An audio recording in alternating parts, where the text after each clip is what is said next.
Hello, எனக்காக நான் எடுத்து வச்சிருக்க வீடியோன்னு வச்சுக்கலாம். அதை நான் போஸ்ட் பண்ண போகிறேனா இல்லையான்னு தெரியல. இவ்வளோ நாள் டிரைவிங் கிளாஸ்க்கு போனேன், லைசன்ஸ் வாங்கிட்டேன், ஃபேமிலி ஃப்ரெண்ட்ஸ் எல்லோரும் கூடயுமே இருந்துட்டு நான் ட்ரைவ் பண்ணியிருக்கேன். அவங்க எனக்கு இன்ஸ்ட்ரக்ஷன் சொல்லுவாங்க. ஆனால் எனக்கு இதிலேருந்து அடுத்த ஸ்டேஜ்க்கு போகணும் இல்லையா, அடுத்த ஸ்டெப் எடுத்து வைக்கணும்னு இருக்குது. ஸோ இன்றைக்கி நான் வந்து ஃபர்ஸ்ட் டே தனியாக இங்கேருந்து வண்டி எடுக்க போகிறேன். என்னோட பிளான் என்னென்னா, என்னோட வீட்டிலேருந்து என்னோடய ஃப்ரெண்டு வீட்டுக்கு ஒரு 9 கிலோமீட்டர்ஸ் அப்ராக்சிமேட்லி. ஓகே, அதுக்கு நான் கரெக்டாக 3 ஜங்ஷன், பெரிய ஜங்ஷன், நிறைய பஸ் எல்லாம் வர இடம், இவ்வளோத்தையும் க்ராஸ் பண்ணி நம்ம வீட்டுக்கு போயிட்டு திரும்ப இங்கே வர்றது தான் டாஸ்க். முருகர் காப்பாற்றுவார்னு நம்பிட்டு நம்ம இதை வந்து ஸ்டார்ட் பண்ணுறோம்.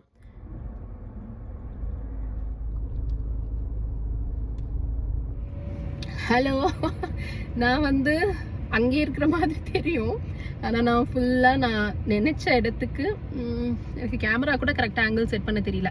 நினச்ச இடத்துக்கு நான் போயிட்டு வந்துட்டேன். தனியாக தான் ஓட்டினேன். ஆனால் எனக்கு லாஸ்ட் மினிட்ல எனக்கு ஏதோ ஒரு, அது எல்லா ஃபர்ஸ்ட் டைம் டிரைவர்ஸ்க்கும் இருக்கும்னு நினைக்கிறேன். நம்ம எங்கேயாவது ஏதாவது மிஸ்டேக் பண்ணிட்டோம்னா, நமக்கு கூட்டம் கூட்டிடுச்சுன்னா நம்மளை காப்பாற்றுறதுக்கு யாராவது வேணும். எனக்கும் அப்படி இருந்துச்சு. ஸோ என்னோட ஹஸ்பண்ட் கிட்ட நான் கேட்டிருந்தேன். அப்போது அவங்க வந்து பின்னாடி பைக்கில் வந்துட்டே இருந்தாங்க. அங்கே போயிட்டு கொஞ்சம் நேரம் ஃப்ரெண்டு வீட்டில் இருந்துட்டு நான் அடுத்து திரும்ப அங்கேருந்து கிளம்பி இங்கே வந்தேன். நிறைய மிஸ்டேக்ஸ் பண்ணேன். பட் எனக்கு வந்து ஒருத்தர் வந்து ஹெல்ப் பண்ணுற அளவுக்கு நான் போகலை. நல்லா தான், ஓகே. கொஞ்சம் இந்த இண்டிகேட்டர்ஸில், அதாவது தப்பு இண்டிகேட்டர் போடலை, லேட்டாக போட்டுட்டேன். ஓகே, இத்தனை மீட்டர்ஸ்க்கு முன்னாடி இண்டிகேட்டர் போடணும், அது எனக்கு ஞாபகம் வர மாட்டேங்குது. ஹார்ன் அடிக்கிறதுல அடுத்து கொஞ்சம் லெஃப்ட் ஏறி போகிறேன். அதாவது என்னோட தாட் எப்படி இருக்கும்னா, இந்த சைடு வர வண்டிக்கெல்லாம் நம்ம நிறைய வழி விடணும், இல்லைன்னா அவங்க நம்மளை திட்டுவாங்க அப்படிங்கிற தாட்டில் நான் லெஃப்டோட ஒதுங்கி போகிறேன். இந்த மாதிரியான கமெண்ட்ஸ்லாம் எனக்கு நான் கேட்டேன். ஓகே, இப்போ எனக்கு எப்படி இருக்குன்னா, ஓகே தான். நான் தனியாக, அதாவது என் பக்கத்து சீட்டில், பேசஞ்சர் சீட்டில் யாருமே இல்லாமல் நான் தனியாக இன்னைக்கு போயிட்டு வந்துட்டேன். ஸோ பார்க்கலாம், டே 1 கம்ப்ளீட்டட். ஸோ டே 2ல் பார்க்கலாம். ஹாய், இன்னைக்கு வந்து டே 2. நேற்றுக்கு ஓகே இன்னைக்கும் ஆனால் பயமாக தான் இருக்குது. நேற்றுக்கு இருந்த அளவுக்கு ஈக்குவலி பயமாக இருக்குது. ஏன்னா நேற்றுக்கு நான் வீடியோவில் சொல்லியிருந்தேன்னு தெரியல, பின்னாடி ஆள் வந்துட்டு இருக்கும்போது நம்ம எப்படியாவது அவங்ககிட்ட நல்ல பேர் வாங்கணும் அப்படின்னு சொல்லி நான் ரொம்ப போராடிட்டு இருந்தேன். அதனால இன்னைக்கு நான் என்ன பண்ணேன்னா, பின்னாடி யாரும் வர வேண்டாம், நான் போகலாம், ஓகே ஒரு நாள் வந்தால் போதும்னு சொல்லி தான் நேற்றுக்கே கூப்பிட்டேன். இப்போ வந்து இன்னைக்கு டே 2ல் நான் வந்து கிளம்ப போகிறேன் இங்கேருந்து. நம்மளோட இன்னைக்கு பிளான் என்னன்னா, இங்கேருந்து சேம் அதே இடத்துக்கு தான் போகிறோம், அவள் வீட்டுக்கு போகிறோம். அவுட்ஃபிட் வந்து ஏன் இப்படி இருக்குன்னா, வீடியோக்கு இல்லை, கோவிலுக்கு போகிறேன். அப்போ அவளை எடுத்துட்டு நம்ம கோவிலுக்கு போயிட்டு திரும்ப அவளை பத்திரமா கொண்டு போய் வீட்டில் விட்டுட்டு திரும்ப நம்ம இங்கே வந்து பார்க் பண்ணுறதா இன்னைக்குள்ள டாஸ்க்கு. ஸோ இது இவ்வளோ முடிச்சுட்டு நான் எனக்கு எக்ஸ்பீரியன்ஸை சொல்கிறேன். இப்போ எப்படி இருக்குன்னா, ரொம்ப பயமாக இருக்கு. ரொம்ப பயமாக இருக்குன்னா தெரியல, இவ்வளோ எல்லா நாளும் பயமாக தான் இருக்குமா அப்படின்னும் தெரியல. மேபி இன்னைக்கு செகண்ட் டே தானே, ஒரு 3-4லலாம் நான் கொஞ்சம் கூட இன்னும் கான்ஃபிடென்ட்டாக மாறிடுவேன்னு நினைக்கிறேன். போயிட்டு வந்து பேசுகிறேன். ஹாய், இது வந்து டே 2ஓட பார்ட் 2 வீடியோ. ரொம்ப என்னோடய ஃபேஸே ரொம்ப சேடாக இருக்குது, தெரியுதா? நான் இன்றைக்கி ரொம்ப பெரிய வேலை பண்ணிட்டேன். ஆக்சுவலி நான் அங்கேருந்து காலையில் அவளை கூட்டிகிட்டு வந்துட்டு இருக்கும்போது ஜங்ஷனில் க்ராஸ் பண்ணி அது நல்லா தான் வந்துட்டு இருந்தேன். அப்போ எனக்கு ஒரு மாதிரி ஒரு இடத்துல கூட ஒரு மிஸ்டேக் கூட பண்ணாமல் வந்துகிட்டே இருந்த ஒரு சந்தோஷத்துலையா எப்படி எங்கே கண்ணுப்பட்டதுன்னு எனக்கு தெரியல. நான் வந்துட்டு இருக்கும்போது இந்த சைடு எல்லாமே நான் எப்பவும் பார்க்குற மாதிரி தான் பார்த்தேன். ஆனால் இந்த சைடு ஒரு தாத்தா இருந்திருக்காருன்னு அவர் கவனிச்சிட்டு இல்லை. அவர் வந்து ரோடோட நடந்து வந்துட்டு இருக்காரு. ஆனால் கம்ப்ளீட்டாக என்னோட இந்த பிளேஸ் இருக்குல்ல, இது வந்து அவரை ஹைட் பண்ணிடுச்சு. எனக்கு வந்து அப்படி ஒரு ஆள் இருக்கிறதே தெரியல. மேபி நான் இங்கேருந்து வரும்போதே அந்த சைடு பார்க்காம இங்கெல்லாம் பார்த்துட்டு அடுத்து அந்த சைடு வந்ததுனாலையான்னு தெரியல. அப்போது அவள் மேலே லைட்டாக பட்டுருச்சு நம்மளோட காரோட அந்த பாடி. அவர் அப்படியே விழல, ஆனால் லைட்டாக அப்படி ஷேக் ஆகி நம்ம நிற்போம்ல, டக்குன்னு நம்ம மேலே ஏதோ ஒன்று தட்டின உடனே அவர் அப்படி முறைச்சி பார்த்து திட்ட ஆரம்பிச்சிட்டாரு. எனக்கு அவர் திட்டினதெல்லாம் ஆக்சுவலி பெரிய விஷயமே கிடையாது. ஆனால் நம்ம ஒரு ஆளை இடிச்சிட்டோமே, டக்குன்னு அங்கே கூட்டம்லாம் கூட ஆரம்பிச்சிச்சு. 2-3 விமன் வந்து நமக்கு சப்போர்ட் பண்ணி பரவாயில்ல ஒன்றும் இல்லை, எல் போட்டிருக்காங்க அப்படியெல்லாம் பேசுகிறாங்க. நாங்களும் ரொம்ப சாரி சொல்கிறோம். அடுத்து அதோட ஒரு மாதிரி ஸ்விட்ச் ஆஃப் ஆன மாதிரி இருந்துச்சு, பிளாங்க் ஆகிடுச்சு என்னோடய பிரெயின். அடுத்து எப்படி நான் வீட்டுக்கு வந்தேன்னு தெரியல. வந்து ரொம்ப நேரம் எழும்பவே இல்லை, அப்படியே ரொம்ப சேடாக படுத்தே இருந்தேன். இருந்தாலும் நம்ம வந்து இதுலேருந்து வெளியில் வந்து தானே ஆகணும் அப்படின்னு சொல்லி எல்லாரும் சிசிடிவி ஃபுட்டேஜ் எல்லாம் எடுத்தோம்.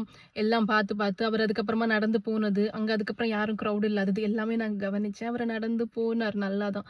இருந்தாலும் எனக்கு ரொம்ப சேடாக இருந்துச்சு. நான் போய் இதை பண்ணிட்டேனே. நான் ஆக்சுவலி ரொம்ப கேர்ஃபுல்லாக இருப்பேன். ரொம்பனா ஒரு டாகுக்கு கூட நான் ஹார்ன் அடித்து அவங்க போகிற வரைக்கும் வெயிட் பண்ணுவேன்.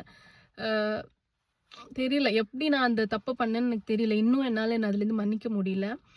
அப்புறம் கோவிலுக்கு போனேன். கோவிலுக்கான கார்ல போகல, ஆட்டோ எடுத்துட்டு கோவிலுக்கு போயிட்டு ஒருவேளை இன்னைக்கு இதை நான் வந்து உடைக்கலைன்னா, இந்த பயத்தை இன்னைக்கு நான் வந்து நிறுத்தலைன்னா இதுக்கப்புறம் திங்களுக்கு அப்புறம் தான், ஸோ மண்டேக்கு அப்புறம் தான் என்னால் வந்து போக முடியும்னு நினைக்கிறேன். என்ன வரும்னு இருப்பான் வரும். ஸோ இப்போவே இதை பிரேக் பண்ணி ஆகணும் அப்படின்னு இருந்தாலும் நான் வந்து என் ஃப்ரெண்டு கிட்ட சொன்னேன், நான் உனக்கு ஆட்டோ கூப்பிடுறேன், இல்லை ஹஸ்பண்ட் கொண்டு விடுவாங்க. கேட்கவே இல்லை. என்ன ஒன்றும் பிரச்சனை இல்லை, ஒரு சின்ன ஒரு தட்டு, இது வந்து யாருக்கு வந்தாலும் நடக்கும், தெரியாமல் பண்ணிட்டேன், இனி எப்போவுமே கவனமாக இருக்கலாம், இனி நீ கேர்ஃபுல்லாக இருப்பேன். என்கிட்ட பேசி இவ்வளோ நேரம் பேசி நான் கொண்டு விட வச்சேன். இப்போ நான் வந்து அவளை திரும்ப நான் எங்கே எடுத்தனும் அங்கே விட்டுட்டு நான் வரும்போதும் போகும்போதும் எந்த ப்ராப்ளமும் இல்லை. நல்லா தான் நான் வந்து கூட்டிகிட்டு போயிட்டு விட்டுட்டு இதோ வீட்டுக்கு வந்தாச்சு. இருந்தாலும் எனக்குள்ளே ஏதோ ஒரு சின்ன ஒரு கில்ட் ஃபீலிங் இருக்குது. இது எல்லாருக்கும் இருக்குமா? ஆக்சுவலி எனக்கு தெரியல. எனக்கு எப்படி இருக்குன்னா, யாருமே பண்ண மாட்டாங்க, நீ இது எப்படி பண்ணிட்ட?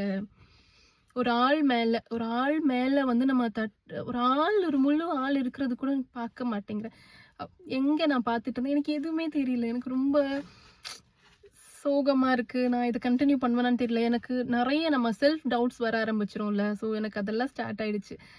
இது என்னோடது தான், நான் இதுக்கு சரிப்பட்டு வருவேன். ஏன்னா எனக்கு ஒரு சைக்கிள் கூட ஓட்ட தெரியாது. நான் ரோடில் வந்து எப்போவுமே ஒரு பேசஞ்சராக தான் போயிருக்கேன். நான் ஒரு டிரைவராக நான் வந்து இதுதான் ஃபர்ஸ்ட் டைம். எனக்கு தெரியல இது என்னோட பாத் தானானே எனக்கு டவுட்டாக தான் இருந்துச்சு. சரி, இப்போ திரும்பவும் கொண்டு போய் அவளை விட்டுட்டு அது ஒரு 10-20 கிலோமீட்டர்ஸ் ஓட்டிகிட்டு வந்துட்டேன்.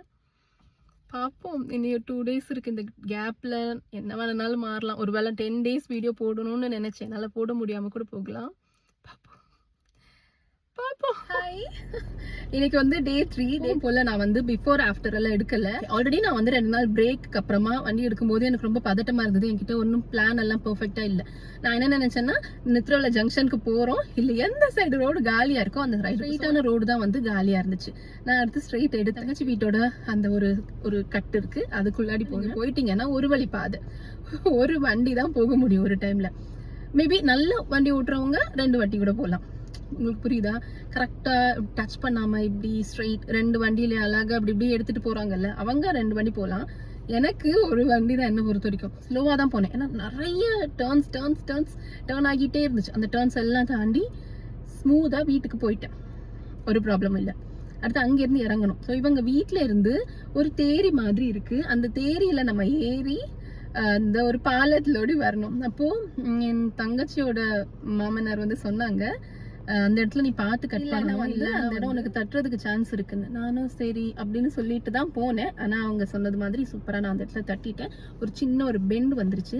அதுலேருந்து வண்டியை நான் ஒரு வீடியோ பார்த்தேன், அது ரொம்ப ஹெல்ப்ஃபுல்லாக இருந்துச்சு. என்ன நம்ம எங்கேயாவது போய் அப்படி லைட்டாக ஸ்க்ராட்ச் ஆகுற மாதிரி தெரிஞ்சதுன்னா, நம்ம முன்னாடி போனாலும் அது பெருசாகும், பின்னாடி வந்தாலும் அது திரும்பவும் பெருசாகும், எல்லா சைடுமே. ஸோ இது எனக்கு இருந்தனால நான் அங்கேயே வண்டி உடனே ஆஃப் பண்ணிட்டேன். தங்கச்சியோட ஹஸ்பண்டை கூப்பிட்டு எடுத்து கொடுத்தாங்க. நான் அங்கேருந்து எடுத்துட்டு வரும்போது ஹைலைட்டே இனிமே தான், வெளியில வரும்போதே அந்த அங்க இருந்த 2 அங்கிள் சொன்னாங்க, பஸ் வருமா, எங்க ரோட்டுக்கு பஸ் இருக்கு, பஸ் ஒரு வேலை ஆப்போசிட்ல வந்துச்சுன்னா நீ எங்கேயாவது சைடு ஒதுக்கி ஆஃப் பண்ணிட்டு பஸ் வந்து கிராஸ் பண்ணி போயிடுவாங்க அப்படின்னு.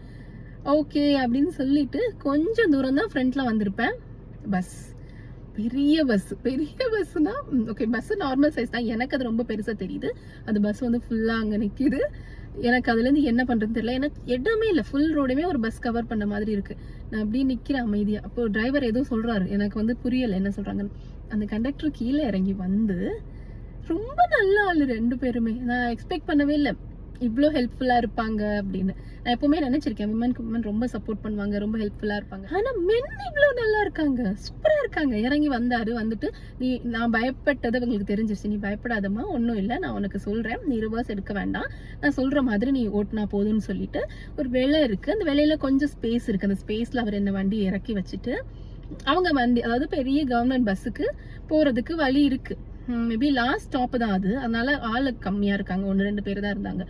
ஆனாலும் அவங்க வந்து அந்த பஸ்ஸை திரும்ப எடுத்துட்டு போகாம என்னை உள்ள விட்டுருந்தாங்கல்ல, என்னை திரும்ப வெளியில எடுக்க வச்சு ரோட்ல ஏற்றி விடுற வரைக்கும் டிரைவரும் கண்டக்டரும் அவ்வளோ சொல்லி ஹெல்ப் பண்ணாங்க.